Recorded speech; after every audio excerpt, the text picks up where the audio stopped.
오늘은 1절, 2절 한번 보면서 시간 되는 대로 하겠습니다. 요한계시록 1장 1절을 같이 한번 읽어볼게요. 예수 그리스도의 계시입니다. 이 계시는 속히 일어나야 할 일들을 예수 그리스도의 노예들에게 보이시려고 하나님께서 예수 그리스도께 주신 것입니다. 예수 그리스도는 자기의 천사를 자기의 노예 요한에게 보내시어 이 계시를 표징들을 통하여 알게 하셨습니다. 이 1장 1절이 많은 내용들을 함축하고 있습니다. 먼저 예수 그리스도의 계시입니다 이러죠. 신약 성경이 무슨 말씀으로 시작되는가 하면은 마태복음 1장 1절에서 예수 그리스도의 계보이다 이렇게 시작합니다. 이제 성경의 마지막 책이요 신약의 마지막 책인 요한계시록에서 첫 장 첫 구절이 어떻게 시작됩니까? 예수 그리스도의 계시입니다 이렇게 시작됩니다. 계시가 뭐냐? 계시는 헬라어로 아포칼립시스 해가지고 첫 번째는 덮개를 벗겨서 드러낸다는 뜻이 있습니다. 근데 두 번째 뜻이 있어요. 두 번째 뜻은 다시 오심이라는 뜻이 있습니다. 자, 우리가 예수 그리스도에 관하여 계시를 본다는 말이 무슨 말입니까? 주님이 우리 마음에 너울을 하나 벗어 던질 때마다 주님에 대해서 우리가 더 보게 되는 것이 있습니다. 주님이 또 한 번의 너울을 아포칼립시스 덮개를 벗겨내면 주님에 대해서 더 알게 됩니다. 덮개를 벗겨내다가 마지막 한 장 남은 너울을 벗겨내면 그 앞에 뭐가 있을까요? 예수 그리스도가 계십니다. 그래서 이 아포칼립시스 계시라는 뜻이 덮개를 벗겨내서 드러낸다는 뜻이 있고 두 번째 다시 오심이라는 뜻이 있습니다. 그래서 성경 말씀에 보면 고린도전서 1장 7절에서 여러분이 어떤 은사에도 부족하지 않아 우리 주 예수 그리스도께서 나타나시기를, 이게 아포칼립시스예요. 나타나시기를 간절히 기다리게 되었기 때문입니다. 그래서 계시의 끝판왕은 예수 그리스도께서 오시는 것입니다. 고린도전서 13장 12절에 뭐라 그럽니까? 지금은 희미하게 보이나 그때는 주를 맞대며 보리. 그러니까 이게 그건 거예요. 지금은 우리가 그분을 희미하게 보고 있지만, 지금은 거울로 보는 것 같이 희미하지만 그때는 얼굴과 얼굴을 마주대하여 볼 것입니다. 지금은 내가 부분적으로 알지만 그때는 주님께서 나를 온전히 아신 것 같이 내가 온전히 주님을 알게 될 것입니다. 그래서 우리가 주님을 얼굴과 얼굴을 맞대고, 그분은 우리를 다 알고 계세요. 우리가 뭐가 약한지 어떤 고통이 있는지 다 아십니다. 그러나 우리가 그날에는 주님을 완전히 온전히 알게 될 것입니다. 그래서 계시라는 것은 그런 것입니다. 첫째, 덮개를 벗겨냄. 두 번째, 다시 오심. 그래서 예수 그리스도의 계시입니다. 자, 그런데 예수 그리스도의 계시입니다가 무슨 뜻인가 하면은 첫째 이런 뜻이 있어요. 예수 그리스도가 계시하신 것입니다. 이런 뜻이 있습니다. 그게 1장 1절에 보면 이 해석이 맞아요. 한번 보십시오. 자, 누가 주셨습니까? 처음에 하나님이 주셨죠. 자, 이 계시를 처음에 하나님이 주셨습니다. 하나님이 누구에게 주셨습니까? 하나님께서 예수 그리스도께 주신 것입니다. 지면상 영어로 쓸게요. 예수 그리스도. 예수 그리스도가 또 누구에게 줬습니까? 자기의 천사를, 순서대로 하십시오. 자꾸 항상 해답은 항상 교과서에 있습니다. 예수 그리스도는 자기의 천사를 누구에게 보냈나요? 노예 요한에게. 인자 잘하시네.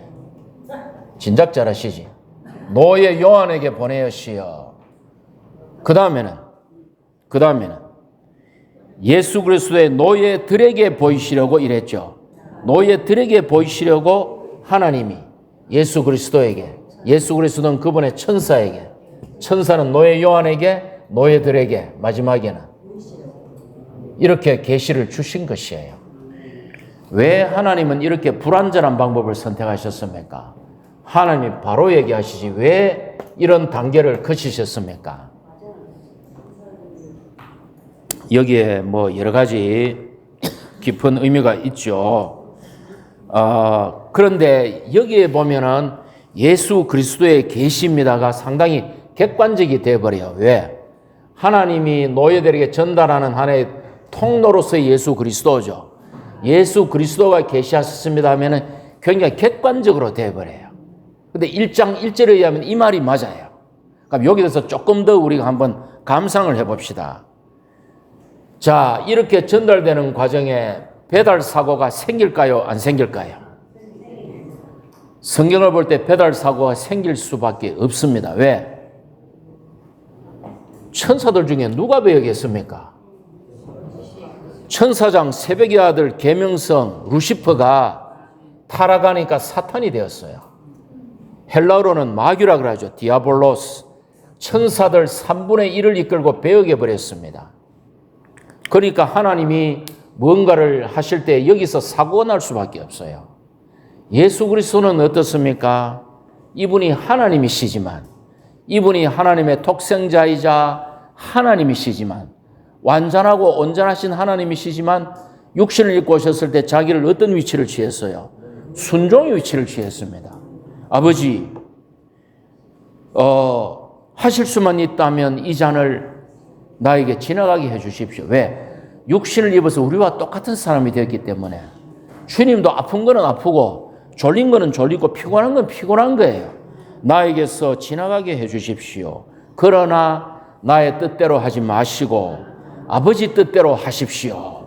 이분이 아들인데 하나님인데 철저하게 아버지에게 순종의 위치를 취했습니다.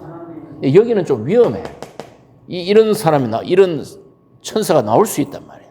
그 다음에는 노예 요한에게, 자, 바울의 동역자 중에 바울이 로마 감옥에 두 번째 투옥되었을 때 바울이 디모데에게 편지를 쓰면서 뭐라 그럽니까? 아시아에 있는 사람 모든 사람이 나를 버렸는데 데마는 세상을 사랑하여 데살로니가로 갔고, 데마는 바울의 동역자였죠. 그가 사도일 수도 있었습니다. 바울의 동역자였는데 데마는 세상을 사랑하여 데살로니가로 갔어요. 여기에 위험성이 존재하는 것입니다. 맞습니까? 두 번째, 어느 날 더 전의 얘기겠죠. 베드로가 안디옥 교회에 왔어요. 안디옥 교회는 이방인과 유대인들이 섞여서 교생을 하던 장소였습니다. 최초로. 이방인들과 함께 밥을 먹다가 예루살렘에서 야고보에게서 어떤 율법주의자 믿는 이들이 오니까 먹다가 유대인으로서 자기는 이방인과 상종도 안 하는 행동을 취해버리니까 함께 있던 모든 유대인들이 거기에 약해져 버리고 바나바도 거기에 넘어가 버렸어요. 그러니까 바울이 뭐라 그럽니까? 면전에서. 자, 읽어드릴게요. 바울이 베드로 면전에서 유대인인 그대는 유대인처럼 살지 않고 이방인들처럼 살면서 어떻게 이방인들에게 유대인들처럼 살라고 강요합니까? 공개적으로 막 개망신을 줘버렸어요. 경상도 말로. 왜 그렇습니까? 진리를 수호하기 위해서.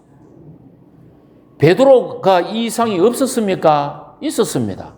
사도행전 10장에서 하늘에서 보자기가 내려오니까 잡아먹어라. 주님, 저는 언제든지 부정한 것을 먹지 않았습니다.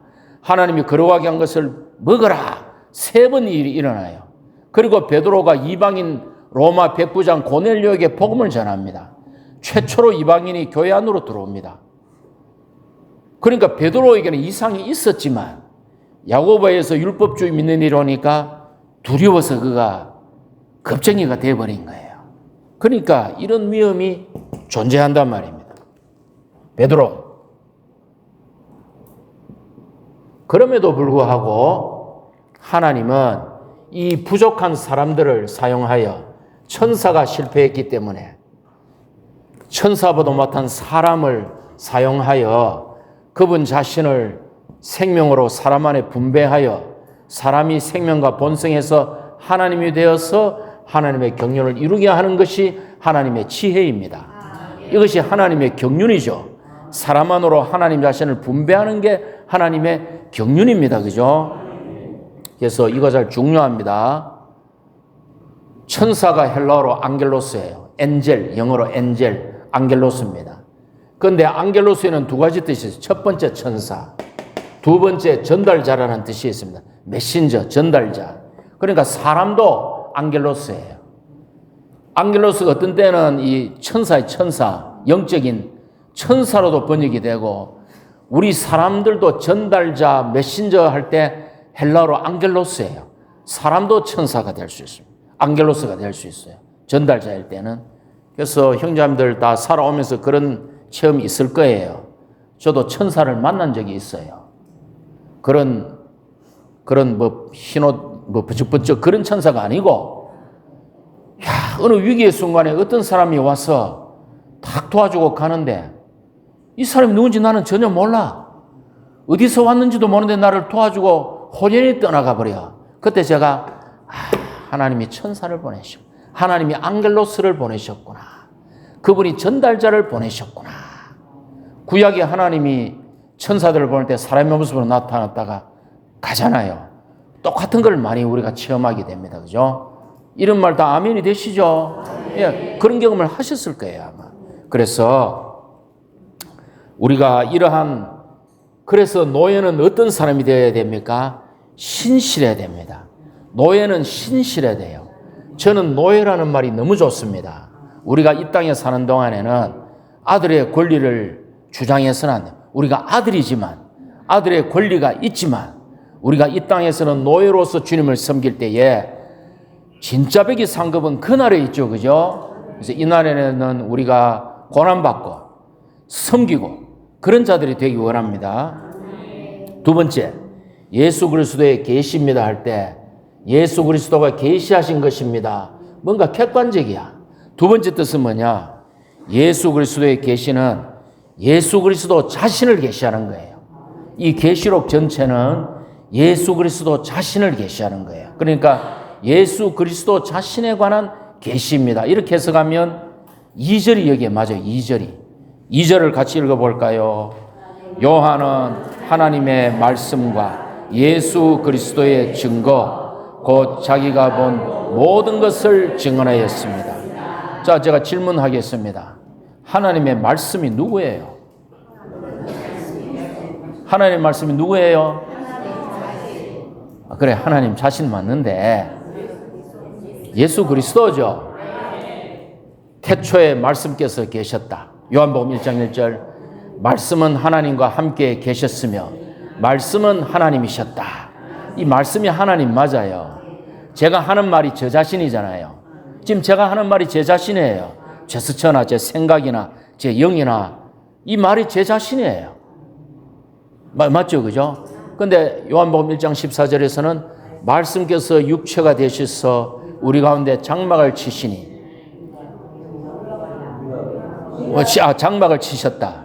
우리가 그분의 영광을 보니 아버지에게서 온 독생자의 영광이요 은혜와 실제가 충만하였다. 이 말씀이 육체가 되셨어요. 그러니까 말씀이신 그리스도가 육체가 되신 그리스도가 되신 거죠. 그러면 하나님의 말씀은 그리스도죠. 자, 두 번째, 예수 그리스도의 증거. 예수 그리스도를 뭐가 예수 그리스도를 증거합니까? 선행이 증거합니까? 열심히 예수 그리스도를 증거할 수 있습니까? 헌금마이 하면 그게 예수 그리스도를 증거할 수 있습니까? 아니죠. 지금 사람들이 오해하고 있는데 기독교 안에서 온 땅에서 예수 그리스도를 증거할 수 있는 것은 교회밖에 없어요. 여기서 예수 그리스도의 증거는 교회예요. 그러니까 2절에 의하면 하나님의 말씀인 그리스도, 교회를 통해 증거되는 그리스도. 그러니까 이게 요한이 이것을 증거했다는 것은 요한계시록 전체가 예수 그리스도에 대한 증거다 이 말입니다. 그리고 예수 그리스도의 증거인 교회에 대한 증거다 이 말입니다. 그러니까 요한계시록은요, 그리스도를 계시해요, 첫째. 두 번째, 그리스도의 증거인 교회를 계시해요. 세 번째, 하나님의 경륜을 계시해요. 이거 외에는 요한계시록에 무슨 크고 붉은 용, 일곱 봉인, 이런 거는 다 격가지들이라고 말씀드렸죠. 자, 그러면 오늘의 주제는 그겁니다. 첫 번째는 1절에 의하면 예수 그리스도의 계시. 예수 그리스도의 계시. 예수 그리스도를 계시록은 어떻게 계시하느냐? 첫째, 예수 그리스도를 계시록은 어떻게 계시하느냐? 성천 안에 그리스도. 성천 안에 그리스도. 그리스도. 자, 성천 안에서 그리스도는 어떤 분입니까? 계시록 5장에 보면 요한이 보좌에 올라가서 하늘에서 보니까 이 어린 양이 나오는데 사자 어린 양이야. 사자 어린 양. 신약 어디에도 구약 어디에도 주님이 사자 어린 양이지는 않아요. 성천 안에서 그리스도는 사자 어린 양이야. 왜 그렇습니까? 사자는 사탄에 대해 승리하셨고 어린 양은 우리 죄의 문제를 해결하고 구속을 이루셨죠. 그러니까 이 사자 어린 양이신 그리스도가 성천 안에서 사탄의 문제를 해결하고 사탄을 이겼고 죄의 문제를 해결했기 때문에 이분이 자격 있는 분이 되는 거예요. 어느 천사가 하나님 오른손에 있는 두루마리를 봉인을 뗄 사람이 누구이뇨 하니까 요한이 보니까 요한이 영 안에서 온 세상을 보니까 두루마리를 뗄 사람이 없으니까 울었어요. 울으니까 이 천사가 뭐라 그럽니까? 울지 마십시오. 어린 양 그리스도께서 이기셨으니 그 두루마리와 일곱 봉인을 뗄 수가 있습니다. 그래서 이분은 자격 있는 분이에요.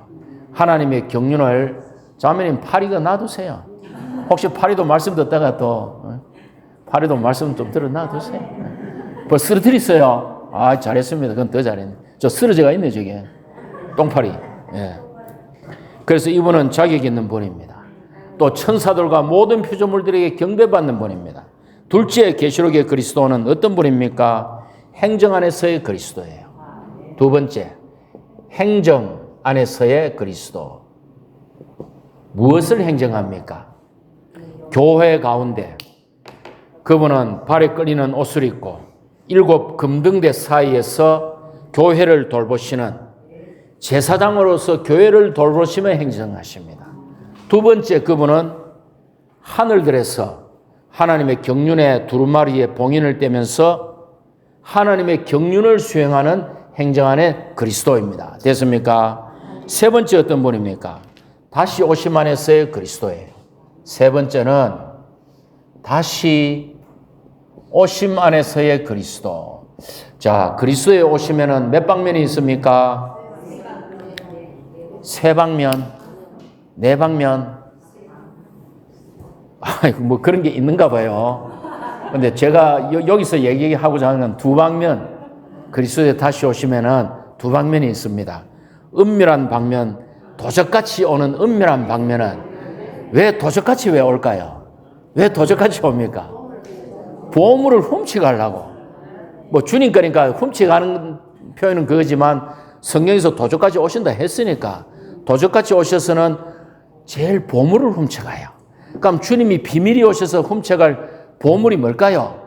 1번 에베레스트 산, 2번 미시시피강, 3번 미국의 모든 재산, 네 번째 이기는 자 누굽니까?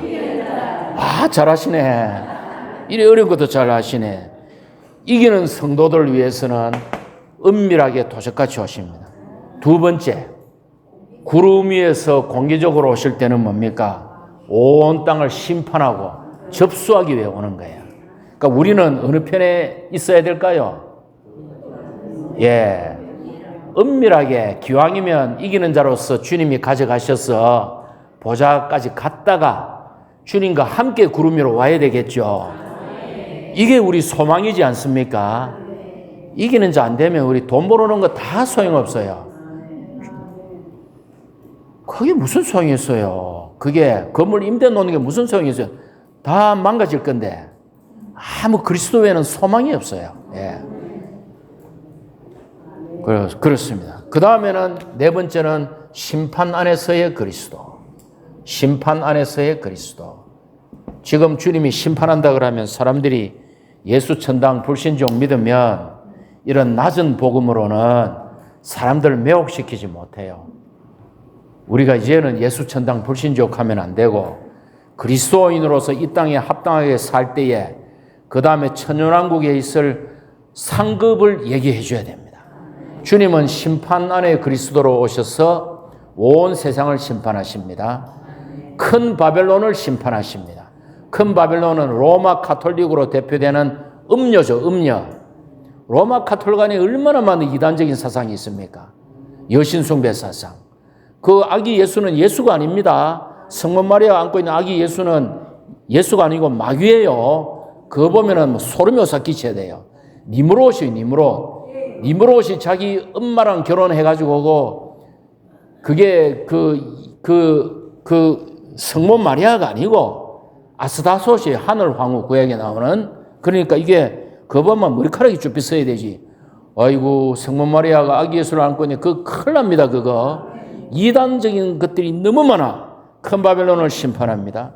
적그리스도와 거짓 신언자와 사탄과 추종자들을 심판하고 죽은 자들을 심판합니다. 그 다음에 뭡니까? 다섯 번째는 뭐죠? 이제 심판하셨으니까 왕국이 오죠. 왕국을 다스림 안에서의 그리스도. 왕국이라고 적을게요. 왕국을 다스림 안에서의 그리스도. 이때 우리는 뭐가 됩니까? 공동 왕들이 되죠. 계시록 11장 15절에 세상 왕국이, 지금은 세상 왕국이에요. 지금은 통치자들이 있죠. 공중 권세 잡은 자들이 그 뒤에서 봐주면서 그들에게 힘을 실어주며 그들이 이 약한 세상을 통치하고 있습니다. 근데 계시록 11장 15절은 세상 왕국이 우리 주님과 그분의 그리스도의 왕국이 되어 그분께서 영원토록 다스리실 것입니다. 그때 우리가 공동 왕들이 되는 것입니다. 정권 한 잡아야 되겠죠, 우리도. 저는 정권을 한번 잡고 싶습니다. 천년왕국에서 주님께는 제사장이요, 열국에는 왕들로서, 공동 왕들로서 한번 다스리고 싶습니다. 정말입니다. 이거 아니면 우리가 이 고생을 왜 합니까? 천년왕국이면은요, 5년 임기에 대통령이 200번 나와야 천년이에요. 이 장관 세월을 왕노릇 한번 해봐야죠. 예? 뭐 여기 계신 분 중에 뭐 무시하는 건 아니지만 초등학교 때 분단장 한 못하신 분들도 있지 않을까 싶어요. 그날에 왕노릇 한번 해봐야죠, 그죠? 맞죠? 저는 그래도 반장은 한번 해봤습니다. 예.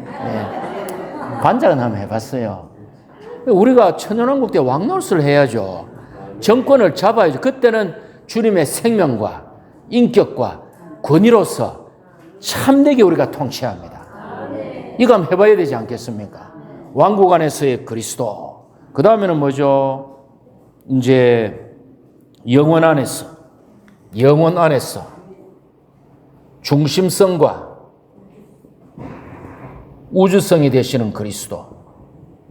영원 안에서, 새 예루살렘 안에서 하나님은 빛이시요, 그리스도는 등이시요, 새 예루살렘은 등을 담는 그릇이다. 그래서 새 예루살렘에는 해와 달이 필요가 없습니다. 새하늘 새 땅에는 해와 달이 있습니다. 새 예루살렘 안에는 해와 달이 필요가 없습니다. 왜요? 하나님이 빛이시고 어린 양이 등이시고 새 예루살렘이 그 등을 담는 그릇이기 때문에 멀리서 봐도 새 예루살렘이 빛 가운데 보이는 거예요. 그래서 그리스도는 영원 안에서 중심성과 우주성이 되신다. 이게 계시록에 있는 예수 그리스도의 계시입니다. 이거를 두고 우리가 뿌리 어떻고 뭐 그런 말 하면은 너무 다르죠. 예수 그리스도의 계시입니다. 2절로 갈게요. 2절에 가면은 예수 그리스도의 증거가 나와요. 요거 이제 지울게요. 예수 그리스도의 증거. 2절에는 예수 그리스도의 증거가 나옵니다. 아까 제가 뭐라 그랬습니까? 예수 그리스도의 증거는 교회라 그랬죠. 근데 교회가 계시록에서는 좀 다르게 나타나. 본질은 같지만 다른 양상으로 교회가 나타나요. 그게 뭡니까? 첫 번째가 하나님의 말씀은 아까 그리스도라 그랬고, 예수 그리스도의 증거가 계시록에서 궁극적이고 탁월하게 나오는데 뭐냐? 첫 번째 등대들이에요. 등대들. 성경 어디에도 교회가 등대들이라고 말하는 데가 없습니다. 우리가 예표적으로 우리가 얘기하죠. 스가랴서의 등대, 출애굽기의 등대는 교회를 예표한다라고 말하지만, 요한계시록에서는 예수 그리스도의 증거인 교회가, 그래 이것은 뭡니까? 그리스도죠. 그리스도. 그 예수 그리스도에겐 그리스도고 예수의 증거는 교회입니다. 결국. 아니 자매님 형제님들 생각해 보십시오. 마태복음에서 서신서까지 성경이 그리스도와 교회를 얘기하고 있는데 갑자기 요한계시록에 오니까 그리스도와 교회를 얘기 안 하고 다른 걸 얘기할 리가, 성경이 그래 될 리가 없잖아요. 요한계시록은 그리스도와 교회를 얘기하는 거예요. 삼국지에서 막 관우 장비 유비가 싸움을 하다가 끝에 가니까 관우 장비 유비가 안 나오고 다른 무슨 베르테르가 나온다든지 무슨 이광수의 그 무정에 나오는 그 주인공 잘 모르겠네. 그런 사람이 나올 리가 없잖아요. 그리스도와 계시록은 그리스도와 교회에 대한 책이에요. 근데 교회가 등대다 할 때 등대는 뭡니까? 빛을 내는 거죠. 교회의 기능은 빛을 내는 겁니다. 어둠 속에서 빛을 내는데 이 등대가 금으로 이루어져 있다는 것은 교회는 하나님의 신성한 본성으로 이루어져 있고 빛을 내야 되는데 빛을 내기 위해서 교회는 기름이 있어야 된다. 기름이 그냥 있어서 안 되고 이 기름이 타올라야 된다. 영안에 불타서 주님을 섬기십시오 이러잖아요. 우리 안에 기름이 있어야 돼요. 성령의 기름이 있어야 되고 이게 타올라야 됩니다. 그죠? 자, 하나님은 빛이시고 그리스도는 등이시고 교회는 등대로서 등을 받쳐주는 받침대가 교회입니다. 그죠? 그래서 계시록의 7교회는 다 같아요. 아시아에 있는 7교회가 같지만 소극적으로만 다릅니다. 그죠? 두 번째 뭡니까? 교회는. 두 번째 예수 그리스도의 증거인 교회는 뭐냐? 큰 무리예요. 큰 무리. 두 번째는 큰 무리.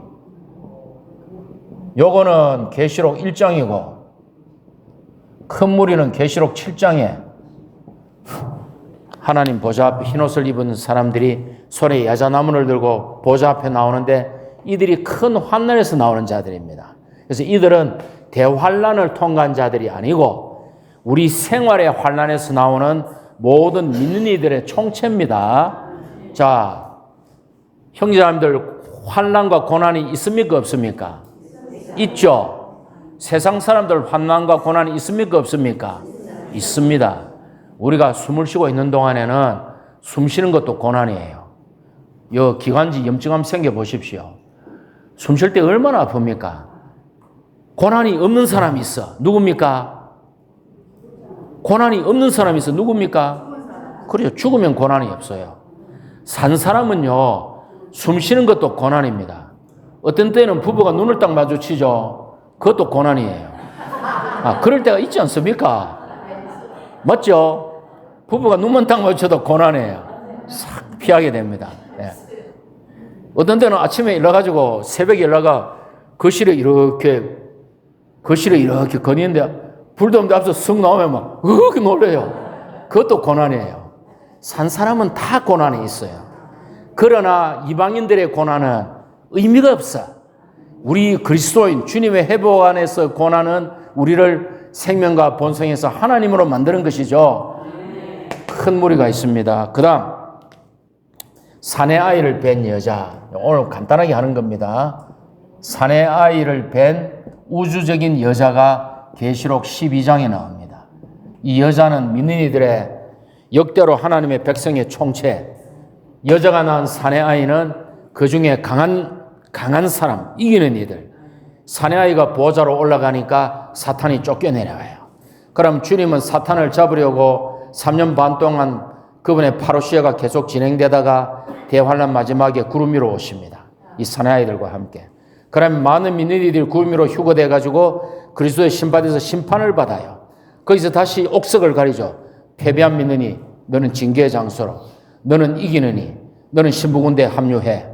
그래가지고 이제 아마겟돈으로 사탄을 잡으러 갑니다. 그러면은 그 군인 중에는 그 군인들은 다 전투 경험 있는 군인들이에요. 왜? 이 땅에서 있으면서 끝없이 사탄과 싸운 사람들이에요. 육체와 싸우고 자아와 싸우고 세상과 싸우고 다 전투 경험이 있어. 근데 그 중에 진짜 전투 경험 많은 사람이 있어. 누굽니까? 사내아이입니다. 이미 보호자로서 사탄과 전쟁을 해봤잖아요. 그들은 이 땅에 있을 때 죽임을 당했잖아요. 이미 사탄을 이긴 자들이에요. 제가 군대 생활할 때 그 인사계라고 상사들, 인사계라고 중대마다 있는데 그때 인사계들이 다 월남 참전 용사예요. 그럼 하사관 중에서도 월남 갔다 온 사람, 안 갔다 온 사람이 달라요. 안 갔다 온 사람들이 갔다 온 사람 앞에서 숨을 못 쉬어요. 왜요? 월남 갔다 온 하사관들은 사람을 죽여본 사람이잖아. 전투 경험이 있는 사람, 사람을 죽여본 사람하고 사람을 안 죽여본 사람하고 달라요. 그러니까 이게 전투 경험이 있는 게 무섭다니까, 이게. 누가 조금만 건드리면 막 교회생활 제고해봐야 되겠어. 이러지 말고 사탄과 싸운 경험이 있는 사람이 이기는 자가 됩니다. 이기는 자라는 말이 뭐를 이기는 거예요? 여러 양상을 이기지만 그 최후의 사탄을 이기는 게 이기는 자잖아요. 그러니까 이 땅에서 사탄과 전쟁해보지 않으면 이기는 자가 될 수가 없습니다. 이기는 자가 되어야 됩니다. 자, 사내아이를 뵌 여자 간단하게. 그 다음에는 뭐가 있습니까? 첫 열매와 수확물. 계시록 14장이죠. 14장. 첫 열매는 이기는 자요. 항상 신선하고 어린 양이 어디로 가든지 따라가는 자라. 현재 진행형이죠. 항상 신선하니까 첫 열매로 아버지의 만족을 위해 올라가요. 고난을 통과하고는 익은 후에 대다수의 수확물이 있습니다. 다 이게 교회의 양상들입니다. 그 다음에는 자 뭡니까? 신부죠. 신부. 교회는 계시록 19장에서 신부가 됩니다. 신부. 또 군대가 됩니다. 6번째 군대가 됩니다. 계시록 19장에서 군대가 됩니다. 또 뭐가 됩니까? 마지막으로 최종적으로 뭐 하나 빠졌는데 유리바다 위에 이기는 자들이 요 빠졌네. 유리바다 위에 후기 이기는 자들. 유리바다 위에 대환란 통과하면서 짐승의 표를 안 받고 목배임을 받은 후기에 이기는 이들이 계시록 요게 15장이죠. 15장에 나옵니다. 그러니까 요게 5번, 6번, 7번, 8번이 마지막에 새 예루살렘이죠. 교회는 마지막으로 새 예루살렘이 됩니다. 궁극적으로 새 예루살렘이 됩니다. 그래서 우리가 이기는 자가 된다면은 우리는 이 땅에서는 금등잔대로서 주님의 간증을 지켜야 되고, 우리는 많은 생활의 고난을 통해서 주님 보좌 앞에서 야자나무를 흔들며 승리로 영원토록 주님을 기뻐할 것이고, 우리는 사내아이가 되길 원하고 첫 열매가 되길 원하고 신부가 되길 원하고 군대가 되길 원하고 새 예루살렘이 되길 원합니다. 이 세상에서 가장 기쁜 사람은 신랑과 신부죠. 그래서 계시록 19장 7절에 이렇게 말합니다. 우리가 기뻐하고 크게 기뻐하며 그분께 영광을 돌립시다. 왜냐하면 어린 양의 결혼날이 다가왔고 그분의 아내도 자신을 준비하였기 때문입니다. 요즘 젊은 사람들이 결혼할 때는 이렇게 기쁘지가 않아요. 이마 아파트 결혼 준비 생각하면 너무 복잡해가지고 저도 자녀를 결혼시켜 보니까 요즘 결혼식이 참 복잡해요. 너무 그래 안식이 없어. 없을 수가 있어. 우리는 안식이 있지만 우리 결혼할 때는 그냥 교회 집회소에서 양복 입고 우리 자매 한복 입고 동네 미장원에서 머리 ጭ른동이 메고 장로 형제님 출애하시고 집회소에서 그냥 접시에 김밥 몇 개 하고 뭐 이렇게 담아가 같이 나누고 즐겁게 하고 너무너무 간단하고도 쉽게 했는데 뭐 자매님들은 그런 걸 안 좋아해요, 보면은. 예, 자매님들은 아주 또 그런 거를 한번 아쉬움이 좀 남는 것 같아요. 예. 그래서 오늘 여기까지 해가지고 오늘은 예수 그리스도의 계시, 그리스도와 예수 그리스도의 증거, 교회에 대해서 교통하도록 하겠습니다. 아멘.